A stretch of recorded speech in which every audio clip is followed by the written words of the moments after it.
മനുഷ്യരെ പോലെ പെരുമാറുകയും സാമ്യം പുലർത്തുകയും ചെയ്യുന്ന റോബോട്ടുകളാണ് ഹ്യൂമനോയിഡ് റോബോട്ടുകൾ. സാധാരണയായി മനുഷ്യന്റെ യഥാർത്ഥ ഭാവങ്ങൾ, ഇടപെടലുകൾ, ചലനങ്ങൾ എന്നിവയൊക്കെ അനുകരിക്കാൻ രൂപകൽപ്പന ചെയ്തിരിക്കുന്ന ഈ റോബോട്ടുകളിൽ പലപ്പോഴും ക്യാമറകൾ, സെൻസറുകൾ, AI, മെഷീൻ ലേണിംഗ് സാങ്കേതിക വിദ്യകൾ എന്നിവ സജ്ജീകരിച്ചിട്ടുണ്ടാകും. ഇനിയങ്ങോട്ട് ഹ്യൂമനോയിഡുകളുടെ കാലമാണ്. എന്തിനും ഏതിനും ചലിക്കാൻ ശേഷിയുള്ള ഹ്യൂമനോയിഡുകൾ, മനുഷ്യന്റെ എല്ലാ ആവശ്യങ്ങളും നിറവേറ്റാൻ ശേഷിയുള്ളവ. ദൈനംദിന ആവശ്യങ്ങൾ മുതൽ യുദ്ധം വരെ നീളുന്നതാണ് ഹ്യൂമനോയിഡുകളുടെ ആവശ്യം. ഇലോൺ മസ്കിന്റെ ടെസ്ലയടക്കം പല കമ്പനികളും വീട്ടുജോലികൾ എടുപ്പിക്കാനുള്ള ഹ്യൂമനോയിഡ് റോബോട്ടുകളുടെ നിർമ്മാണത്തിൽ ശ്രദ്ധ കേന്ദ്രീകരിക്കുമ്പോൾ കേവലം 2 വർഷം മാത്രം മുമ്പ് പ്രവർത്തനം ആരംഭിച്ച ഒരു കമ്പനി അമേരിക്കൻ സേനയ്ക്കായി യന്ത്രം മനുഷ്യരെ തന്നെ നിർമ്മിക്കാനുള്ള തിരക്കിലാണ്. റഷ്യ-യുക്രൈൻ യുദ്ധത്തിന്റെ 5ാം വർഷത്തിലേക്ക് കടക്കുമ്പോൾ യുദ്ധഭൂമിയിലെ സമവാക്യങ്ങൾ പൂർണ്ണമായും തിരുത്തിക്കുറിച്ചുകൊണ്ട് യുക്രൈൻ ഡിജിറ്റൽ റോബോട്ടിക് യുദ്ധ തലമുറയിലേക്ക് ചുവടുമാറുന്നു എന്ന വാർത്തയും ഹ്യൂമനോയിഡുകളുടെ വളർച്ചയെ എടുത്തു കാണിക്കുന്നതാണ്. യുദ്ധത്തിന്റെ പുതിയ ഹീറോകളായി മാറുന്ന ഹ്യൂമനോയിഡുകളെ കുറിച്ച് വിശദമായി നോക്കാം ടെക് ടോക്കിലൂടെ.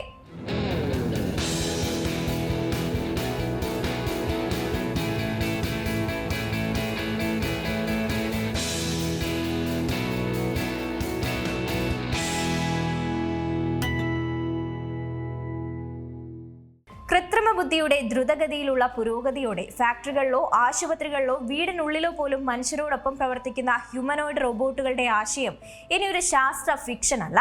സാങ്കേതികവും ചിലവേറിയതുമായ തടസ്സങ്ങൾ കാരണം ഒരിക്കൽ പ്രായോഗികമല്ലെന്ന് കരുതിയിരുന്ന ഈ ആശയം machine learning, computer vision, robotics, hardware എന്നിവയിലെ പുരോഗതി കാരണം കൂടുതൽ ശക്തി പ്രാപിക്കുകയാണിപ്പോൾ.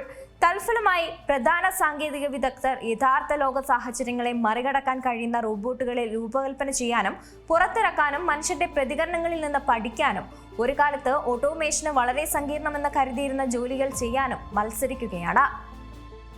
പ്രധാന സാങ്കേതിക വിദഗ്ധർ യഥാർത്ഥ ലോക സാഹചര്യങ്ങളെ മറികടക്കാൻ കഴിയുന്ന റോബോട്ടുകളെ രൂപകൽപ്പന ചെയ്യാനും പുറത്തിറക്കാനും മനുഷ്യരുടെ പ്രതികരണങ്ങളിൽ നിന്ന് പഠിക്കാനും ഒരു കാലത്ത് ഓട്ടോമേഷന് വളരെ സങ്കീർണമെന്ന് കരുതിയിരുന്ന ജോലികൾ ചെയ്യാനുമൊക്കെ മത്സരിക്കുന്ന തിരക്കിലാണ്. 2021 റോബോട്ടിക് ഗവേഷണത്തിൽ നിന്ന് പിന്മാറിയ ഓപ്പൺ AI പോലും വീണ്ടും ഈ മേഖലയിലേക്ക് പ്രവേശിക്കുകയാണ്. AI വികസനത്തിന്റെ അടുത്ത അധ്യായത്തിൽ കേന്ദ്ര ഹ്യൂമനോയിഡ് റോബോട്ടുകൾ എങ്ങനെ മാറുമെന്നാണ് ഇത് സൂചിപ്പിക്കുന്നത്. തീർച്ചയായും AI ദ്രുതഗതിയിലുള്ള ഈ പുരോഗതിയോടെ ഫാക്ടറികളിലോ ആശുപത്രികളിലോ വീടിനുള്ളിലോ പോലും മനുഷ്യരോടൊപ്പം പ്രവർത്തിക്കുന്ന ഹ്യൂമനോയിഡ് റോബോട്ടുകളുടെ ആശയം ഇനിയൊരു ഫിക്ഷനായി മാറില്ല.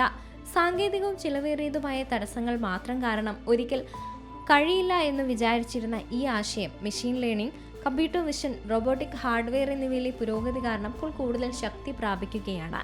മുൻകൂട്ടി പ്രോഗ്രാം ചെയ്ത ദിനചര്യകളെ മാത്രം ആശ്രയിക്കുന്നതിനു പകരം വിവരങ്ങൾ കൂടുതൽ ഫലപ്രദമായി പ്രോസസ്സ് ചെയ്യുന്നതിന് ഹ്യൂമനോയിഡുകൾക്ക് വലിയ ഭാഷാ മോഡലുകളിൽ നിന്നും മൾട്ടി മോഡൽ AI സിസ്റ്റങ്ങളിൽ നിന്നുമൊക്കെ മാറാൻ സാധിക്കും. ഘടനാരഹിതമായിട്ടുള്ള പരിതസ്ഥിതികളുമായി പൊരുത്തപ്പെടാനും മൾട്ടി സ്റ്റെപ്പ് ടാസ്കുകളിലൂടെ യുക്തിസഹമായി ചിന്തിക്കാനുമൊക്കെ ഇതിനെ അനുവദിക്കുകയും ചെയ്യും. ലോജിസ്റ്റിക്, നിർമ്മാണം, ആരോഗ്യ സംരക്ഷണം, ഹോസ്പിറ്റാലിറ്റി തുടങ്ങിയ വ്യവസായങ്ങളിൽ കൂടുതൽ ഹ്യൂമനോയിഡ് റോബോട്ടുകൾ ലോകത്തിലേക്ക് കൊണ്ടുവരികയും നല്ല സ്വാധീനം ചെലുത്തുകയും ചെയ്യുന്നുണ്ടെങ്കിലും അവയുടെ ഉപയോഗം ഇപ്പോഴും പരിമിതമാണ്. വികസന ചിലവുകൾ ഉയർന്നതുമാണ്. എന്തൊക്കെയായാലും ഈ മേഖല വളരുമെന്ന് തന്നെയാണ് പ്രതീക്ഷിക്കുന്നത്. 2024 ഹ്യൂമനോയിഡ് റോബോട്ട് വിപണിയുടെ മൂല്യം $2.03 ബില്യൺ ആയിരുന്നു. 2029 ആകുമ്പോഴേക്ക് ഇത് $13 ബില്യൺ ഉയരുമെന്ന് തന്നെയാണ് പ്രവചിക്കപ്പെടുന്നത്. ഗവേഷണ സ്ഥാപനമായ മാർക്കറ്റ്സ് ആൻഡ് മാർക്കറ്റ് ആണ് ഇത് പറയുന്നത്. സേവന വ്യവസായം, വിദ്യാഭ്യാസം, ആരോഗ്യ സംരക്ഷണം എന്നിവയിൽ കൂടുതൽ ചുമതലകൾ ഏറ്റെടുക്കാൻ കഴിയുന്ന കൂടുതൽ AI കഴിവുകളും മനുഷ്യ സമാനമായിട്ടുള്ള സവിശേഷതകളുമുള്ള നൂതന ഹ്യൂമനോയിഡ് റോബോട്ടുകൾ ആ വളർച്ചയ്ക്കും ആവശ്യകതയ്ക്കും ഇന്ധനം നൽകും എന്ന് തന്നെയാണ് പ്രതീക്ഷയും. സമീപകാല നിക്ഷേപങ്ങളുടെ വെളിച്ചത്തിൽ സങ്കീർണമായിട്ടുള്ള ഹ്യൂമനോയിഡ് റോബോട്ടുകളുടെ ഉദയം വളരെ നേരത്തെ തന്നെ ഉണ്ടായേക്കാം എന്ന് തന്നെയാണ് സൂചന. ഗൂഗിൾ പിന്തുണയുള്ള ആപ്ട്രോണിക് $350 മില്യൺ സീരീസ് A ഫണ്ടിംഗ് റൗണ്ടും പ്രഖ്യാപിച്ചു കഴിഞ്ഞു. ഇത് സ്റ്റാർട്ടപ്പിന്റെ പോളോ ഹ്യൂമനോയിഡ് റോബോട്ടുകളുടെ വലിയ തോതിൽ നിർമ്മിക്കാനുള്ള ശേഷിയാണ് വർദ്ധിപ്പിക്കുന്നത്. ഈ വ്യവസായം വാഗ്ദാനം ചെയ്യുന്ന വാഗ്ദാനങ്ങൾ കണ്ടുകൊണ്ട് ആപ്പിൾ ഹ്യൂമനോയിഡ് റോബോട്ടുകൾ നിർമ്മിക്കുന്നതിനുള്ള ഒരു വഴികാട്ടി പോലും പരിഗണിക്കുന്നുണ്ട്. ടെസ്ല അതിന്റെ ഒപ്റ്റിമസ് റോബോട്ടിനെ പരിഷ്കരിക്കുന്നത് ഇപ്പോഴും തുടരുകയാണ്. തൊഴിൽ ശക്തിയിൽ ഹ്യൂമനോയിഡ് റോബോട്ടുകളെ വിന്യസിക്കാനുള്ള മത്സരം ത്വരിതപ്പെടുത്തുകയും ചെയ്യുന്ന സാഹചര്യത്തിലാണ് ഈ സംഭവ വികാസങ്ങളൊക്കെ തന്നെയുള്ളത്.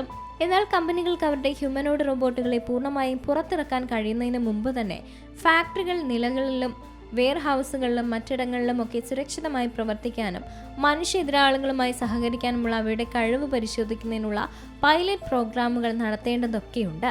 ഈ ശ്രമങ്ങളുടെ ഭാഗമായി ഐഫോണുകൾ കൂട്ടിച്ചേർക്കാൻ സഹായിക്കുന്നതിന് ഹ്യൂമനോയിഡുകൾ റോബോട്ടുകൾ ഉപയോഗിക്കുന്നത് പര്യവേക്ഷണം ചെയ്യുന്നതിനായി യുബിടെക് ഫോക്സോണുമായി സഹകരിച്ചിട്ടുമുണ്ട്. മനുഷ്യരൂപത്തിലുള്ള റോബോട്ടുകൾ സമൂഹത്തിൽ എത്രത്തോളം സംയോജിക്കുമെന്നും മനുഷ്യർ അവരുടെ സഹായം എത്രത്തോളം സ്വീകരിക്കുമെന്നതും ഇതുവരേക്കും വ്യക്തമല്ല.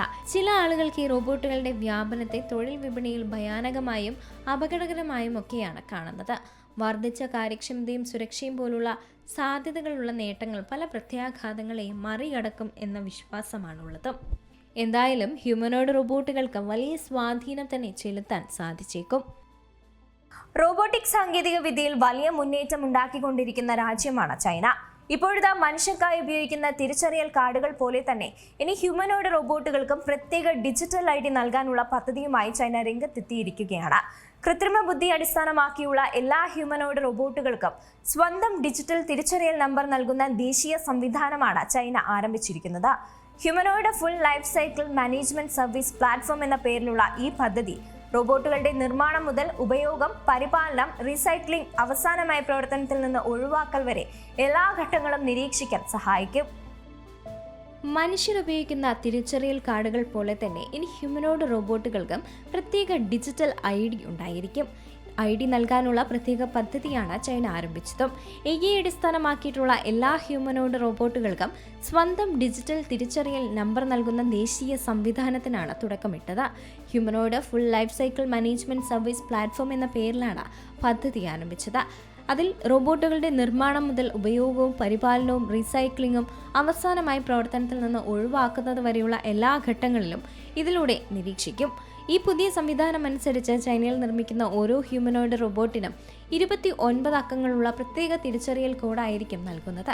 ഈ കോഡിലൂടെ റോബോട്ടിന്റെ നിർമ്മാതാവാരാണ്, ഏത് മോഡലാണ്, എവിടെയാണ് ഉപയോഗിക്കുന്നത്, എപ്പോൾ അറ്റകുറ്റപ്പണി നടത്തിയിട്ടുണ്ട് തുടങ്ങിയിട്ടുള്ള എല്ലാ വിവരങ്ങളും രേഖപ്പെടുത്താൻ കഴിയും. റോബോട്ടിന്റെ മുഴുവൻ ലൈഫ് സൈക്കിളും ഈ ഡിജിറ്റൽ IDയുമായിരിക്കും ബന്ധപ്പെട്ടിരിക്കുന്നത്. ചൈനയുടെ വ്യവസായ വിവരസാങ്കേതിക മന്ത്രാലയത്തിന് കീഴിലുള്ള humanoid robotic and empowered intelligence standardisation committee പദ്ധതിക്ക് മേൽനോട്ടം വഹിക്കുന്നുണ്ട്. അതിവേഗം വളരുന്ന ഹ്യൂമനോയിഡ് റോബോട്ടിക് മേഖലയിലെ സുരക്ഷ, ഉത്തരവാദിത്തം, നിയന്ത്രണം എന്നിവ ഉറപ്പാക്കുന്നതാണ് ഈ പദ്ധതിയിലൂടെ പ്രധാനമായും ലക്ഷ്യം വയ്ക്കുന്നത്. 29 അക്കങ്ങളുള്ള തിരിച്ചറിയൽ നമ്പറിൽ 4 ഘടകങ്ങൾ ഉണ്ടായിരിക്കും.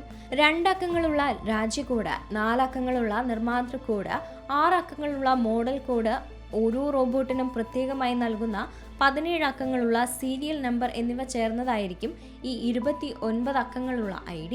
ഇതിലൂടെ ഓരോ റോബോട്ടിനും വ്യത്യസ്തമായ ഡിജിറ്റൽ തിരിച്ചറിയൽ ലഭിക്കും. പദ്ധതിയുടെ ഭാഗമായി കോഡില്ലെങ്കിൽ വിപണിയിൽ പ്രവേശനമില്ല എന്ന കർശന നയമായിരിക്കും പാസ്സാക്കാൻ പോകുന്നത്. രജിസ്റ്റർ ചെയ്യാത്ത ഹ്യൂമനോയിഡ് റോബോട്ടുകൾ ചൈനയിൽ വിൽക്കാനോ വിന്യസിക്കാനോ കഴിയില്ല. പൊതുവായിട്ടുള്ള തകരാറുകൾ കണ്ടെത്തിയാൽ നിർമ്മാതാക്കൾ നിർബന്ധമായും തന്നെ റീകോൾ പ്രഖ്യാപിക്കുമെന്നും ചട്ടം വ്യക്തമാക്കുന്നുമുണ്ട്. കൂടാതെ ഉപയോഗം കഴിഞ്ഞ് ഉപേക്ഷിച്ച റോബോട്ടുകളുടെ ഭാഗങ്ങൾ ഉപയോഗിച്ച് പുനർനിർമ്മിച്ച യന്ത്രങ്ങളെ വീണ്ടും വിപണിയിൽ എത്തിക്കുന്നതും നിരോധിച്ചു കഴിഞ്ഞു. ഈ റിപ്പോർട്ടുകൾ അനുസരിച്ച് ഇതിനകം തന്നെ 100-ലധികം ചൈനീസ് ഹ്യൂമനോയിഡ് റോബോട്ട് നിർമ്മാതാക്കൾ ഈ പ്ലാറ്റ്ഫോമിൽ ചേർന്നിട്ടുണ്ട്. 200-ലധികം മോഡലുകളിലായി 28,000-ലധികം റോബോട്ടുകൾക്ക് ഡിജിറ്റൽ IDകൾ അനുവദിച്ചു കഴിഞ്ഞതായും റിപ്പോർട്ടുകൾ സൂചിപ്പിക്കുന്നുണ്ട്. ഹ്യൂമനോയിഡ് റോബോട്ടുകളുടെ വ്യാപക ഉപയോഗത്തിനായി ശക്തമായ നിയന്ത്രണ സംവിധാനം ഒരുക്കാനുള്ള ചൈനയുടെ നീക്കമായാണ് ഈ പദ്ധതി ഇപ്പോഴും വിലയിരുത്തപ്പെടുന്നത്. പരമ്പരാഗത യുദ്ധസങ്കല്പങ്ങളിൽ നിന്നും മാറി സാങ്കേതിക വിദ്യയാണ് യുദ്ധത്തിന്റെ ഗതി നിർണ്ണയിക്കുന്നത്. അതുകൊണ്ട് തന്നെ യുദ്ധഭൂമിയിലെ ഹീറോകളുടെ നിർവചനവും മാറിക്കൊണ്ടിരിക്കുകയാണ്. യുദ്ധത്തിന്റെ പുതിയ ഹീറോകളായി ഹ്യൂമനോയിഡുകൾ മാറുകയാണ്. യുദ്ധമുഖത്ത് തോക്കുകളേന്തി പോരാടാൻ പോലും ഇന്ന് റോബോട്ടുകൾ സജ്ജമായി കഴിഞ്ഞു. യുദ്ധത്തിന്റെ പുതിയ ഹീറോകളായാണ് ഈ ഹ്യൂമനോയിഡുകളെ കാണുന്നത്. പരമ്പരാഗത യുദ്ധസങ്കല്പങ്ങളിൽ നിന്ന് എത്രയോ മാറിയാണ് ഈ സാങ്കേതിക വിദ്യ യുദ്ധത്തിന്റെ ഗതി നിർണ്ണയിക്കുന്നത്. അതുകൊണ്ട് തന്നെ യുദ്ധഭൂമിയിലെ ഹീറോകളുടെ നിർവചനവും മാറിയിട്ടുണ്ട്. അത്തരത്തിൽ ഒരാളാണ് 22 വയസ്സുകാരിയായ ഗോര. റഷ്യൻ ഡ്രോൺ ആക്രമണങ്ങൾ കാരണം ഉറക്കം നഷ്ടപ്പെട്ടപ്പോൾ തൻ്റെ IT കഴിവുകൾ രാജ്യത്തിനായി ഉപയോഗിക്കാൻ തീരുമാനിച്ച ഒരു എംബഡഡ് ഹാർഡ്വെയർ ആൻഡ് സോഫ്റ്റ്വെയർ എഞ്ചിനീയറാണ് ഗോര. വാഹനങ്ങളല്ല പ്രധാനം, മറിച്ച് മനുഷ്യൻ്റെ ചിന്തകളും ആസൂത്രണവുമാണ്. വാഹനങ്ങളും ഓപ്പറേറ്റർമാരും തമ്മിലുള്ള ആശയവിനിമയം എങ്ങനെ സാധ്യമാക്കുന്നു എന്നതിലാണ് വിജയം ഇരിക്കുന്നത് എന്നാണ് ഗോര വ്യക്തമാക്കുന്നത്. GPS സിഗ്നലുകൾ റഷ്യ ജാം ചെയ്യുമ്പോൾ പോലും പകൽ സമയത്ത് റെക്കോർഡ് ചെയ്ത ഡ്രോൺ ദൃശ്യങ്ങൾ പരിശോധിച്ച് കൃത്യമായ പാത കണ്ടെത്താൻ റോബോട്ടുകൾക്ക് സാധിക്കുന്നുണ്ട്. അതേസമയം ആയുധം ചുമക്കുന്ന ടാങ്കുകളും സപ്ലൈ റോബോട്ടുകളുമുണ്ട്. യുദ്ധമുഖത്ത് തോക്കുകളേന്തി പോരാടാനും റോബോട്ടുകൾ സജ്ജമായി കഴിഞ്ഞു എന്ന് തന്നെ പറയാം. ഭാരമേറിയ ബ്രൗണിംഗ് മെഷീൻ ഗണ്ണുകൾ ഘടിപ്പിച്ച ടാങ്ക് ട്രാക്കറുകളുള്ള റോബോട്ടുകൾ ഇന്ന് യുക്രൈനിൽ ഉപയോഗിച്ചു വരുന്നുണ്ട്.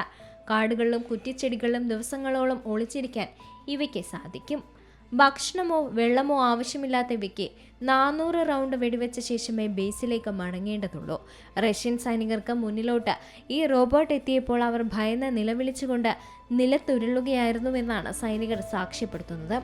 മണിക്കൂറിൽ 10 മൈൽ വേഗത്തിൽ സഞ്ചരിച്ച കലാഷ്നിക്കോവ് തോക്കുകൾ ഉപയോഗിക്കാൻ കഴിയുന്ന ഇതിലും വേഗമേറിയ റോബോട്ടുകൾ യുക്രൈൻ നിർമ്മിച്ചുകൊണ്ടിരിക്കുകയാണ് എന്നാണ് റിപ്പോർട്ട്. കേവലം ആക്രമണത്തിന് മാത്രമല്ല, പരിക്കേറ്റവരെ രക്ഷിക്കാനും സൈനികർക്ക് ആവശ്യമായ ആഹാരവും ആയുധവും എത്തിക്കാനും റോബോട്ടുകൾ വ്യാപകമായി തന്നെ ഉപയോഗിക്കുന്നുണ്ട്. ദ്രുഷിവ്ക പോലുള്ള അതിർത്തി നഗരങ്ങളിൽ റഷ്യൻ ഡ്രോണുകളുടെ നിരീക്ഷണ വലയത്തെ ഭേദിച്ച് ഒളിച്ചിരുന്ന റോബോട്ടുകളിലേക്ക് സൈനികർ സാധനങ്ങൾ എത്തിക്കുന്നു. അവിടെ നിന്നും റിമോട്ട് കൺട്രോൾ വഴി നിയന്ത്രിക്കപ്പെടുന്ന ഈ റോബോട്ടുകൾ ചെറിയ ചെളിപ്പാതകളിലൂടെ മണിക്കൂറുകൾ സഞ്ചരിച്ച മുൻനിരയിലുള്ള സൈനികരുടെ അടുക്കൽ സാധനങ്ങളും എത്തിക്കുന്നുണ്ട്. ഇതിൽ ഏറ്റവും പ്രധാനമാണ് മനുഷ്യശേഷിയുടെ പ്രതിസന്ധിയും യാഥാർത്ഥ്യവും. റോബോട്ടുകൾ യുദ്ധം നയിക്കുമ്പോഴും മനുഷ്യൻ അനുഭവിക്കുന്ന ദുരിതങ്ങൾക്ക് അറുതിയായിട്ടില്ല ഇതുവരേക്കും. റഷ്യയുടെ വലിയ സൈന്യത്തോട് പൊരുതാൻ ആവശ്യത്തിന് യുവാക്കളെ കിട്ടാതെ യുക്രൈൻ കടുത്ത പ്രതിസന്ധിയാണ് ഇപ്പോഴും നേരിടുന്നത്. 24ാമത് മെക്കനൈസ്ഡ് ബ്രിഗേഡിലെ സൈനികരായ ക്രോ, ക്രീപ്പി എന്നിവരുടെ ജീവിതം ഇതിനൊരു ഉദാഹരണമാണ്. യഥാക്രമം 344 334 ദിവസങ്ങളാണ് അവർ ഒരു ഇടവേളയുമില്ലാതെ മുൻനിര ബങ്കറുകളിൽ കഴിഞ്ഞുകൂടിയത്. റഷ്യൻ ഡ്രോണുകൾ നിരന്തരം ബോംബുകൾ വർഷിച്ചപ്പോൾ ജീവൻ നിലനിർത്താൻ മൺചാക്കുകൾ പോലും തികയാതെ വന്ന അവസ്ഥ അവർ ഓർക്കുന്നു. ഒരു വർഷത്തോളമായി ഭാര്യയോടോ മക്കളോടോ കുടുംബക്കാരോടോ സംസാരിക്കാൻ പോലും ക്രോയ്ക്ക് കഴിഞ്ഞിട്ടില്ല. റേഡിയോ വഴി റെക്കോർഡ് ചെയ്ത സന്ദേശങ്ങൾ മാത്രമാണ് അയച്ചിരുന്നത്. ഒരു വർഷത്തിന് ശേഷം ആദ്യമായ ഒരു സോഡ കുടിച്ചു. വൃത്തിയുള്ള വസ്ത്രങ്ങളെക്കുറിച്ച് സംസാരിക്കുമ്പോഴും ക്രമാറ്റോർസ്ക് നഗരത്തിന് മുകളിൽ കേട്ട ഡ്രോണിന്റെ ശബ്ദം അവരെ വീണ്ടും ഭീതിയിലാഴ്ത്തുന്നതാണ്. ബ്രിട്ടീഷ് രഹസ്യാന്വേഷണ ഏജൻസിയായ GCHQ പുറത്തുവിട്ട ഏറ്റവും കണക്കുകൾ പ്രകാരം ഈ യുദ്ധത്തിൽ ഇതുവരെയും റഷ്യയ്ക്ക് 5 ലക്ഷം സൈനികരെയാണ് നഷ്ടപ്പെട്ടിരിക്കുന്നത്. പ്രതിമാസം 35,000 റഷ്യൻ സൈനികരെ വധിക്കുകയോ പരിക്കേൽപ്പിക്കുകയോ ചെയ്യുക എന്ന ലക്ഷ്യത്തോടെയാണ് യുക്രൈൻ മുന്നോട്ട് പോകുന്നത്. മനുഷ്യശേഷിയിൽ റഷ്യയേക്കാൾ വളരെ പിന്നിലാണെങ്കിലും റോബോട്ടിക്സ്, ആർട്ടിഫിഷ്യൽ ഇന്റലിജൻസ്, ഡ്രോൺ സാങ്കേതിക വിദ്യ എന്നിവയിലൂടെയൊക്കെ യുക്രൈൻ യുദ്ധത്തിന്റെ ഗതി മാറ്റിയെഴുതുകയാണ് ഇപ്പോൾ ചെയ്യുന്നത്. യുദ്ധചരിത്രത്തിൽ ഇതിനകം തന്നെ ഈ സാങ്കേതിക വിപ്ലവം യുക്രൈൻ ഒരു താൽക്കാലിക മേധാവിത്വം നൽകിയിട്ടുണ്ട് എന്നതും തർക്കമില്ലാത്ത ഒരു വസ്തുത തന്നെയാണ്. ഇലോൺ മസ്കിന്റെ ടെസ്ലയടക്കം പല കമ്പനികളും വീട്ടുജോലികൾ എടുപ്പിക്കാനുള്ള ഹ്യൂമനോയിഡ് റോബോട്ടുകളുടെ നിർമ്മാണത്തിൽ ശ്രദ്ധ കേന്ദ്രീകരിച്ചിരിക്കുകയാണ്. കേവലം 2 വർഷം മാത്രം മുമ്പ് പ്രവർത്തനം ആരംഭിച്ച ഒരു കമ്പനി അമേരിക്കൻ സേനയ്ക്കായി യന്ത്രമനുഷ്യരെ നിർമ്മിക്കാൻ ആരംഭിച്ചുവെന്ന വാർത്ത അക്ഷരാർത്ഥത്തിൽ ഞെട്ടിക്കുന്നതാണ്. ടെക് ലോകത്ത് മസ്ക് പ്രതീക്ഷിക്കാത്ത നീക്കമാണ് ഇതിലൂടെ ഉണ്ടായിരിക്കുന്നത്. സാൻ ഫ്രാൻസിസ്കോ കേന്ദ്രമായി പ്രവർത്തിക്കുന്ന ഫൗണ്ടേഷൻ ഫ്യൂച്ചർ ഇൻഡസ്ട്രീസ് എന്ന റോബോട്ടിക് കമ്പനിയുടേതാണ് ഈ പുതിയ നീക്കം. പരീക്ഷണാർത്ഥം ഇറക്കിയ ഇവയുടെ ആദ്യ പതിപ്പുകൾ യുക്രൈനിലെത്തി റഷ്യക്കെതിരെ പോരാടാൻ ആരംഭിച്ചുവെന്നാണ് റിപ്പോർട്ട്. അതെ, ഇത് ഹ്യൂമനോയിഡുകളുടെ കാലമാണ്. ഇലോൺ മസ്കിന്റെ ടെസ്ലയടക്കം പല കമ്പനികളും വീട്ടുജോലികൾ എടുപ്പിക്കാനുള്ള ഹ്യൂമനോയിഡ് റോബോട്ടുകളുടെ നിർമ്മാണത്തിൽ ശ്രദ്ധ കേന്ദ്രീകരിച്ചിരിക്കുകയാണ്.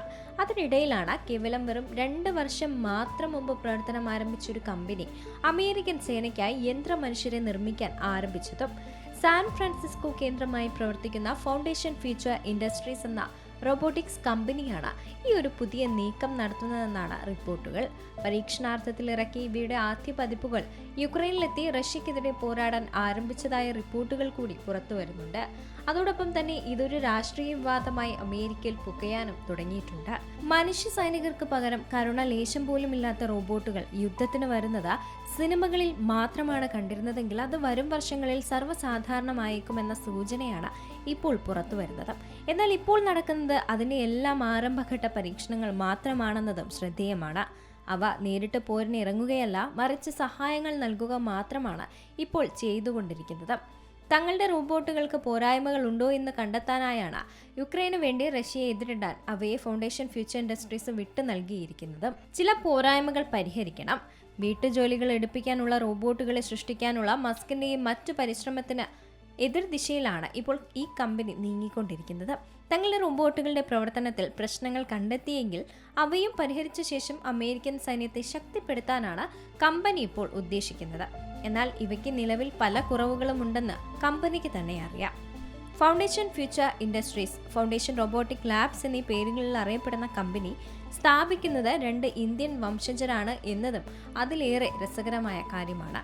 സാക്ഷാൽ മസ്കിന്റെ ബിസിനസ് കണ്ണിൽ പോലും പെടാതിരുന്ന സാധ്യത തിരിച്ചറിഞ്ഞുകൊണ്ടാണ് സംഗീത് പഥക് എന്ന ഇന്ത്യൻ വംശജൻ മുന്നോട്ട് വരുന്നത്.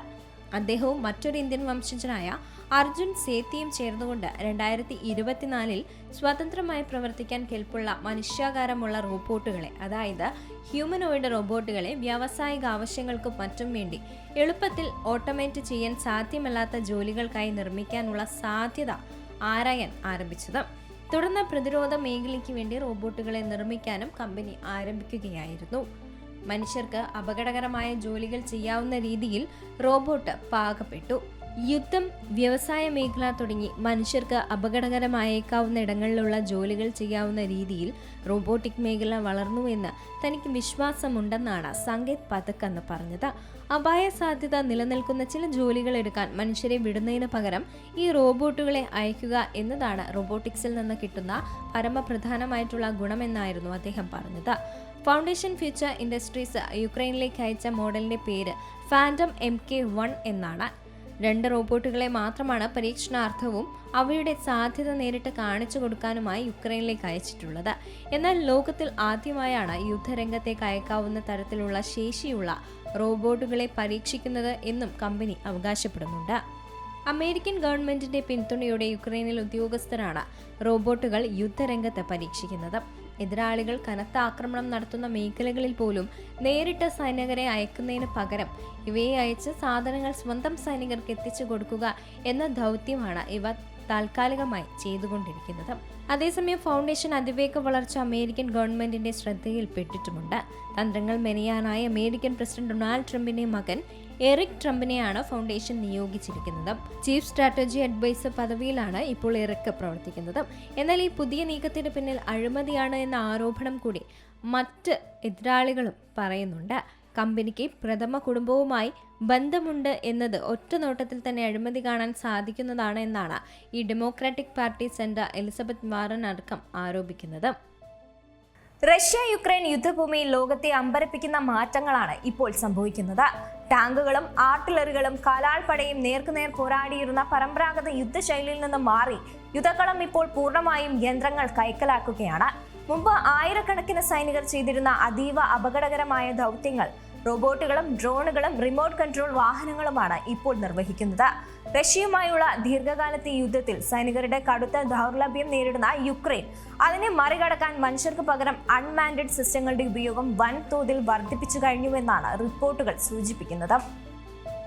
റഷ്യ യുക്രൈൻ യുദ്ധഭൂമിയിൽ ലോകത്തെ അമ്പരപ്പിക്കുന്ന മാറ്റങ്ങളാണ് ഇപ്പോൾ സംഭവിച്ചുകൊണ്ടിരിക്കുന്നത്. ടാങ്കുകളും ആർട്ടിലറികളും കാലാൾപ്പടയും നേർക്കുനേർ പോരാടിയിരുന്ന ഒരു പരമ്പരാഗത ശൈലി ഉണ്ടായിരുന്നു. അതിൽ നിന്ന് മാറി യുദ്ധക്കളം ഇപ്പോൾ പൂർണ്ണമായും യന്ത്രങ്ങൾ കൈക്കലാക്കി കഴിഞ്ഞു. മുമ്പ് ആയിരക്കണക്കിന് സൈനികർ ചെയ്തിരുന്ന അതീവ അപകടകരമായ ദൗത്യങ്ങൾ റോബോട്ടുകളും ഡ്രോണുകളും റിമോട്ട് കൺട്രോൾ വാഹനങ്ങളുമൊക്കെയാണ് ഇപ്പോൾ നിർവഹിക്കുന്നത്. റഷ്യയുമായുള്ള ദീർഘകാലത്തെ യുദ്ധത്തിൽ സൈനികരുടെ കടുത്ത ദൗർലഭ്യം നേരിടുന്ന യുക്രൈൻ അതിനെ മറികടക്കാൻ മനുഷ്യർക്ക് പകരം അൺമാൻഡ് സിസ്റ്റങ്ങളുടെ ഉപയോഗം വൻതോതിൽ വർദ്ധിപ്പിച്ചു കഴിഞ്ഞിട്ടുണ്ട്. സ്ഫോടക വസ്തുക്കൾ ഘടിപ്പിച്ച് ഗ്രൗണ്ട് റോബോട്ടുകൾ, ഡ്രോൺ കൂട്ടങ്ങൾ, റോബോട്ടിക് വിതരണ വാഹനങ്ങൾ, റിമോട്ടിൽ പ്രവർത്തിക്കുന്ന മെഷീൻ ഗണ്ണുകൾ എന്നിവ യുക്രൈൻ ഇപ്പോൾ മുൻനിരയിൽ വ്യാപകമായി തന്നെ ഉപയോഗിക്കുകയാണ്. യുക്രൈൻ സൈനികർ മൈലുകൾക്കപ്പുറം ഇരുന്ന് നിയന്ത്രിക്കുന്ന സ്ഫോടക വസ്തുക്കൾ നിർവഹിച്ച റോബോട്ടുകളുടെ ഒരു വലിയ നിര തന്നെയാണ് ഇപ്പോൾ ആക്രമണങ്ങൾക്ക് നേതൃത്വം നൽകുന്നതെന്നാണ് റിപ്പോർട്ട്. കിടങ്ങുകളും കാട്ടുപ്രദേശങ്ങളും റഷ്യൻ പ്രതിരോധ കോട്ടകളും മറികടന്നുകൊണ്ട് ലക്ഷ്യസ്ഥാനത്തെത്തി ഇവ സ്വയം പൊട്ടിത്തെറിക്കുകയാണ് പതിവെന്നാണ് CNN അടക്കമുള്ള വാർത്താ ചാനലുകൾ പുറത്തുവിട്ട റിപ്പോർട്ട്. 2026 ആദ്യ മാസങ്ങളിൽ മാത്രം ഇത്തരം യന്ത്ര സംവിധാനങ്ങൾ ഉപയോഗിച്ച് 22,000-ലധികം ദൗത്യങ്ങൾ യുക്രൈൻ നടത്തിയതായാണ് പ്രസിഡന്റ് സെലൻസ്കി അടക്കം വ്യക്തമാക്കിയത്. ഒരു സൈനികനെ പോലും നേരിട്ടിറക്കാതെ ഡ്രോണുകളും റോബോട്ടുകളും മാത്രം ഉപയോഗിച്ച് അടുത്തിടെ യുക്രൈൻ ഒരു റഷ്യൻ സൈനിക പോസ്റ്റ് പൂർണ്ണമായും പിടിച്ചെടുത്തതായ റിപ്പോർട്ടുണ്ട്. പൊട്ടിത്തെറിക്കുന്നതിന് തൊട്ടു മുമ്പ് മാത്രം ശബ്ദം കേൾപ്പിക്കുന്നത് ഈ റോബോട്ടുകളെ റഷ്യൻ സൈനികർ സൈലന്റ് ഡെത്ത് എന്ന് വിളിക്കപ്പെടുന്നുമുണ്ട്. ആക്രമണങ്ങൾക്കപ്പുറം യുദ്ധമുഖത്തുള്ള സൈനികർക്ക് ആവശ്യമായിട്ടുള്ള ആയുധങ്ങളും ഭക്ഷണങ്ങളും വെള്ളവും ഒക്കെ എത്തിക്കുന്നുമുണ്ട്. റഷ്യയുടെ ശക്തമായ ഇലക്ട്രോണിക് യുദ്ധമുറകളിലെ GPS ജാമിങ്ങിനെയും പ്രതിരോധിക്കാൻ ഡ്രോൺ ദൃശ്യങ്ങളും മാനുവൽ റൂട്ടുകളും ഉപയോഗിച്ചാണ് നിലവിൽ യുക്രൈൻ പ്രോഗ്രാമർമാർ ഈ യന്ത്രങ്ങളെ നിയന്ത്രിക്കുന്ന മേഖലകളിൽ സാങ്കേതികവിദ്യ നേരത്തെ ലഭ്യമായിരുന്നുവെങ്കിൽ ഒപ്പമുണ്ടായിരുന്ന നൂറുകണക്കിന് സൈനികരുടെ ജീവൻ രക്ഷിക്കാമായിരുന്നുവെന്ന് യുക്രൈൻ യുദ്ധ വിദഗ്ധർ ഓർമ്മിപ്പിക്കുന്നതും. യുക്രൈൻ യുദ്ധം കേവലം ഡ്രോണുകളിൽ ഒതുങ്ങുന്ന ഒന്നല്ല, മറിച്ച് ഭാവിയിലെ ഹ്യൂമനോയിഡ് റോബോട്ടുകളുടെ പരീക്ഷണശാലയായി ഈ യുദ്ധഭൂമി മാറിയിരിക്കുകയാണെന്നാണ് അമേരിക്കൻ ടെലിവിഷൻ ശൃംഖലയടക്കം പറയുന്നത്. എറിക് ട്രംപുമായി അടുത്ത ബന്ധമുള്ള ഫൗണ്ടേഷൻ എന്ന അമേരിക്കൻ കമ്പനി തങ്ങൾ വികസിപ്പിച്ച ഫാൻറ്റം എന്ന അത്യാധുനിക ഹ്യൂമനോയിഡ് റോബോട്ട് യുക്രൈനിൽ പരീക്ഷിച്ചു വരികയാണിപ്പോൾ. യുദ്ധമേഖലയിൽ നിരീക്ഷണം നടത്തുക, കനത്ത ആയുധങ്ങളും ഉപകരണങ്ങളും കടത്തുക, ലോജിസ്റ്റിക് പിന്തുണ നൽകുക എന്നിവയൊക്കെ ഫാൻറ്റത്തിന്റെ പ്രധാന ചുമതലകളാണ്. US ഗവൺമെന്റിന്റെ പിന്തുണയോടെ യുക്രൈൻ ഉദ്യോഗസ്ഥരുമായി സഹകരിച്ചാണ് അതീവ അപകടകരമായിട്ടുള്ള മേഖലകളിൽ ഇവർ പരീക്ഷണം നടക്കുന്നത്. മനുഷ്യനുപയോഗിക്കുന്ന ഏത് ആയുധവും പ്രയോഗിക്കാൻ ശേഷിയുള്ള രീതിയിലാണ് ഫാൻറ്റം റോബോട്ടിനെ രൂപകൽപ്പന ചെയ്യുന്നത്. ആയുധങ്ങൾ ഉപയോഗിക്കാനുള്ള അന്തിമ തീരുമാനം മനുഷ്യന്റെ നിയന്ത്രണത്തിൽ തന്നെയായിരിക്കുമെങ്കിലും അപകടകരമായിട്ടുള്ള പല ദൗത്യങ്ങളും ഭാവിയിൽ ഇവയായിരിക്കും ഏറ്റെടുക്കുന്നത്. US ആർമി, നേവി, എയർഫോഴ്സ് എന്നിവയുമായി $24 ദശലക്ഷം ഗവേഷണ കരാറുകൾ ഈ കമ്പനിക്കുണ്ട് എന്നാണ് റിപ്പോർട്ട്. US മറൈൻ കോർപ്സിനായി കെട്ടിടങ്ങൾ തകർത്ത് ഉള്ളിൽ കടക്കാൻ സൈനികരെ സഹായിക്കുന്നതിനായി വാതിലുകളിൽ സ്ഫോടക വസ്തുക്കൾ സ്ഥാപിക്കാനുള്ള പ്രത്യേക പരിശീലനവും ഫാൻറ്റത്തിന് ഉടൻ തന്നെ നൽകിയേക്കും. ചുരുക്കി പറഞ്ഞാൽ സൈനികരെ സഹായിക്കുന്ന നിലയിൽ നിന്നും മാറി യുദ്ധമുഖത്ത് അവരെ പൂർണ്ണമായി മാറ്റി സ്ഥാപിക്കുന്ന ഒരു യന്ത്രയുഗത്തിനാണ് ഇവിടെ യുക്രൈൻ മണ്ണ് സാക്ഷ്യം വഹിക്കുന്നതും. റഷ്യ യുക്രൈൻ യുദ്ധത്തിന്റെ 5ാം വർഷത്തിലേക്ക് കടക്കുമ്പോൾ യുദ്ധഭൂമിയിലെ സമവാക്യങ്ങൾ പൂർണ്ണമായും തിരുത്തിക്കുറിച്ചുകൊണ്ട് യുക്രൈൻ ഡിജിറ്റൽ റോബോട്ടിക് യുദ്ധമുറയിലേക്ക് ചുവടുമാറിയിട്ടുണ്ട്. മനുഷ്യശേഷിയുടെ കടുത്ത ദൗർബല്യവും രാജ്യാന്തര സഹായങ്ങളുടെ അനിശ്ചിതത്വവും നേരിടുന്ന യുക്രൈൻ അതിജീവനത്തിനായി സാങ്കേതിക വിദ്യ ഒരു വജ്രായുധമാക്കുകയാണിപ്പോൾ. 3ാം അസോൾട്ട് ബ്രിഗേഡിന്റെ കീഴിലുള്ള NC-13 യൂണിറ്റ് നടത്തിയ കണക്കുകൂട്ടലുകൾ ഞെട്ടിപ്പിക്കുന്നതാണ്. ഇതുവരെ നടത്തിയ 164 ആക്രമണങ്ങളിൽ നിന്ന് റോബോട്ടുകൾ ചെയ്ത അതേ ദൗത്യം മനുഷ്യർ ചെയ്യണമെങ്കിൽ ഏകദേശം 2300 സൈനികർ ആവശ്യമായി വരുമായിരുന്നു. എന്നാൽ അതിന് പകരമാകാൻ റോബോട്ടുകൾക്ക് കഴിഞ്ഞു എന്നതാണ് അമ്പരപ്പിക്കുന്നത്. റഷ്യ യുക്രൈൻ യുദ്ധത്തിന്റെ 5ാം വർഷത്തിലേക്ക് കടന്നപ്പോഴും യുദ്ധഭൂമിയിലെ സമവാക്യങ്ങൾ പൂർണ്ണമായും തിരുത്തി കുറിച്ചുകൊണ്ടായിരുന്നു യുക്രൈൻ ഡിജിറ്റൽ റോബോട്ടിക് യുദ്ധമുറയിലേക്ക് ചുവടുമാറിയത്. മനുഷ്യശേഷിയുടെ കടുത്ത ദൗർബല്യവും രാജ്യാന്തര സഹായങ്ങളിലെ അനിശ്ചിതത്വവും ഒക്കെ ഈ നേരിട്ടുകൊണ്ടിരിക്കുന്ന യുക്രൈൻ അതിജീവനത്തിനായി സാങ്കേതിക വിദ്യയെ ഒരു വജ്രായുധമാക്കി മാറ്റുകയാണ് എന്നുള്ള റിപ്പോർട്ടുകളാണ് ഇപ്പോൾ പുറത്തു വരുന്നത്. അവഡിവ്കിയിലെ ബാഖ്മുദിലെ കടുത്ത നഗരയുദ്ധത്തിൽ പങ്കെടുത്ത പരിചയസമ്പന്നനായ സൈനികർ ഇന്ന് യുദ്ധമുഖത്ത് നേരിട്ടെത്തുന്നില്ല. പകരം മൈലുകൾക്കപ്പുറമുള്ള ഭൂഗർഭ ബങ്കറുകളിലെ ഗെയിമർ കസേരയിൽ ഇരുന്ന ഡ്രോണുകളിൽ നിന്നുള്ള തത്സമയ ദൃശ്യങ്ങൾ നിരീക്ഷിച്ചുകൊണ്ട് റിമോട്ട് കൺട്രോളിലൂടെയാണ് അവർ റഷ്യൻ സൈന്യത്തിന് മേൽ ആക്രമണം അഴിച്ചുവിട്ടിരുന്നത്. പ്രസിഡന്റ് വ്ളാഡിമിർ സെലൻസ്കിയുടെ സമീപകാല പ്രസ്താവനകൾ അനുസരിച്ച് ചരിത്രത്തിൽ ആദ്യമായി ഒരു റഷ്യൻ സൈനിക പോസ്റ്റ് പൂർണ്ണമായും റോബോട്ടുകളും ഡ്രോണുകളും മാത്രം ഉപയോഗിച്ച് യുക്രൈൻ പിടിച്ചെടുത്തു. ഈ വർഷം ജനുവരി മാത്രം 22,000-ത്തിലധികം ദൗത്യങ്ങളാണ് ഇത്തരം അൺമാച്ച്ഡ് മിഷനുകൾ വഴി യുക്രൈൻ വിജയകരമായി തന്നെ പൂർത്തിയാക്കിയെടുത്തത്. വെറും 4 ചക്രങ്ങളുള്ള ചെറിയ വാഹനങ്ങളിൽ വൻതോതിൽ സ്ഫോടക വസ്തുക്കൾ ഘടിപ്പിച്ചുകൊണ്ടാണ് യുക്രൈൻ ഈ റോബോട്ടുകളെ ശത്രുപാളയത്തിലേക്ക് അയക്കുന്നത്. റഷ്യൻ യുദ്ധ തടവുകാരിൽ നിന്നുള്ള ലഭിക്കുന്ന വിവരങ്ങൾ പ്രകാരം റഷ്യൻ സൈനികർ ഈ റോബോട്ടുകളെ സൈലന്റ് കില്ലർ എന്നാണ് വിളിച്ചുകൊണ്ടിരിക്കുന്നത്. വെറും 10 മീറ്റർ അരികിലെത്തുമ്പോൾ മാത്രമാണ് ഇവയുടെ സാന്നിധ്യം തിരിച്ചറിയാൻ സാധിക്കുന്നത്. എന്നാൽ അപ്പോഴേക്കും ഇവിടെ സ്ഫോടന പരിധിയിൽ റഷ്യൻ സൈനികർ അകപ്പെട്ട് കഴിഞ്ഞിരിക്കും. 3ാം അസോൾട്ട് ബ്രിഗേഡിന്റെ കീഴിലുള്ള NC-13 യൂണിറ്റ് നടത്തിയ കണക്കുകൂട്ടലുകൾ ഞെട്ടിപ്പിക്കുന്നതായിരുന്നു. ഇതുവരെ നടത്തിയ 164 ആക്രമണങ്ങളിൽ നിന്ന് റോബോട്ടുകൾ ചെയ്ത അതേ ദൗത്യം മനുഷ്യർ ചെയ്യണമെങ്കിൽ ഏകദേശം 2300 സൈനികർ ആവശ്യമായി വരുമായിരുന്നുവെന്നാണ് അവർ കണക്കുകൂട്ടപ്പെടുന്നത്. അങ്ങനെയായിരുന്നുവെങ്കിൽ അത് പകുതിയോളം പേർ കൊല്ലപ്പെടുകയോ പരിക്കേൽക്കുകയോ ചെയ്യുമായിരുന്നു. അതായത് ഈ ചെറിയ കമ്പ്യൂട്ടർ സ്ക്രീനുകളിൽ കാണുന്ന റോബോട്ടുകൾ ഇതുവരെ 1000-ത്തിലധികം യുക്രൈനിയൻ സൈനികരുടെ ജീവനാണ് രക്ഷിച്ചുകൊണ്ടിരുന്നതും. അന്ന് ഡോൺബാസിലെ ക്രൂരമായ നഗരയുദ്ധത്തിൽ പോരാടുമ്പോൾ ഇങ്ങനെയാണ് എനിക്ക് ചിന്തിക്കാൻ പോലും കഴിയില്ലായിരുന്നു. പക്ഷേ ഇന്ന് ഞാൻ മനസ്സിലാക്കുന്നു, അന്ന് ഈ സാങ്കേതിക വിദ്യ ഉണ്ടായിരുന്നെങ്കിൽ എൻ്റെ ഒരുപാട് സുഹൃത്തുക്കൾ ഇന്ന് ജീവനോടുകൂടി ഉണ്ടാവുമായിരുന്നു എന്നാണ് യുക്രൈനിയൻ സേനയിലെ ഒരു ഡെപ്യൂട്ടി കമാൻഡറുകളിൽ ഒരാൾ പറയുന്നത്.